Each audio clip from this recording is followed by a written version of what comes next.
കുഞ്ഞു കുട്ടികളിലുണ്ടാകുന്ന atopic dermatitis അല്ലെങ്കിൽ എക്സിമയെക്കുറിച്ച് പറയാമോ എന്ന് ചോദിച്ചിരുന്നു. ഇതൊരു ഇൻഫ്ലമേറ്ററി സ്കിൻ കണ്ടീഷനാണ്. പല കാരണങ്ങൾ കൊണ്ടുണ്ടാകുന്നു. നമ്മൾ സ്കിന്നിൽ ലെസ് ദാൻ 2 to 3 ഇയേഴ്സിൽ കൂടുതലായിട്ടും ചീക്കിലും സ്കാൽപ്പിലുമാണ് കാണുന്നത്. ഊസി ലീഷൻസ് ആയിട്ട് കാണും. എറിത്തിമാറ്റിസ് മാക്കുലർ പാപ്പുലർ ഇറപ്ഷൻസ് എന്നാണ് പറയുന്നത്. ചിലപ്പോൾ വെള്ളം വരുന്ന ലീഷൻസ് ഉണ്ടാവും. വലിയ കുഞ്ഞുങ്ങളിൽ കൂടുതലും നെക്ക്, സ്കിൻ ഫ്ലെക്ചേഴ്സ്, ബട്ടക്സ്, കൈകാലുകളിലൊക്കെ കാണുകയും ചെയ്യുന്നു. ചുവന്ന് തടിച്ച് വീർത്തുള്ള ലീഷൻസും വെള്ളം വരുന്ന ടൈപ്പ് ലീഷൻസും ചിലപ്പോൾ കരപ്പൻ പോലെ നമ്മൾ മലയാളത്തിൽ പറയുന്നതുമാണ്.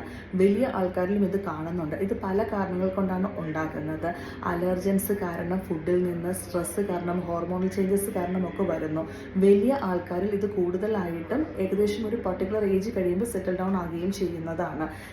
ഇത് ഫ്ലയേഴ്സ് വരുന്നത് സെക്കൻഡറി ഇൻഫെക്ഷൻ വരുമ്പോഴാണ്. ഇത് കാരണം കുഞ്ഞുങ്ങളുടെ സ്ലീപ്പിനെ നല്ല രീതിയിൽ ബാധിക്കുന്നു. അവർക്ക് ഒരു ഘട്ടം എത്തിക്കഴിയുമ്പോഴത്തേക്കും ഇത് അവരുടെ റുട്ടീൻ ആക്ടിവിറ്റീസിനെ ഹാമ്പർ ചെയ്യുന്നതാണ്. പ്രോപ്പർ ട്രീറ്റ്മെൻറ്റ് ആവശ്യമാണ്. നമ്മൾ അലർജി ഉണ്ടാക്കുന്ന ഫുഡ് അലർജൻസ് ഒക്കെ ഒഴിവാക്കേണ്ടതാണ്. സ്കിൻ നന്നായിട്ട് ടേക്ക് കെയർ ചെയ്യണം. ഇൻഫെക്ഷൻസ് വരാതിരിക്കാൻ നോക്കണം. പ്രോപ്പറായിട്ട് ട്രീറ്റ്മെൻറ്റ് എടുക്കേണ്ടതാണ്. സിവിയർ കേസസിൽ ആൻറ്റിഹിസ്റ്റമിൻസും ടോപ്പിക്കൽ കോർട്ടിക്കോസ്റ്റെറോയിഡ്സും അപ്ലൈ ചെയ്യേണ്ടതാണ്. ഇപ്പോൾ ന്യൂ മൊഡാലിറ്റീസ് ഓഫ് ട്രീറ്റ്മെൻറ്റ് ഉണ്ട്. അത് സ്പെസിഫിക്കലി ഒരു ഡെർമറ്റോളജിസ്റ്റിനെ കണ്ടതിന് ശേഷം ഫോട്ടോതെറാപ്പി പോലത്തെ ട്രീറ്റ്മെൻറ്റ്സും സ്പെസിഫിക്കായിട്ട് സ്കിന്നിൽ അപ്ലൈ ചെയ്യേണ്ട സർട്ടൻ മെഡിക്കേഷൻസ് ഒക്കെ ഇപ്പോൾ അവൈലബിളുമാണ്.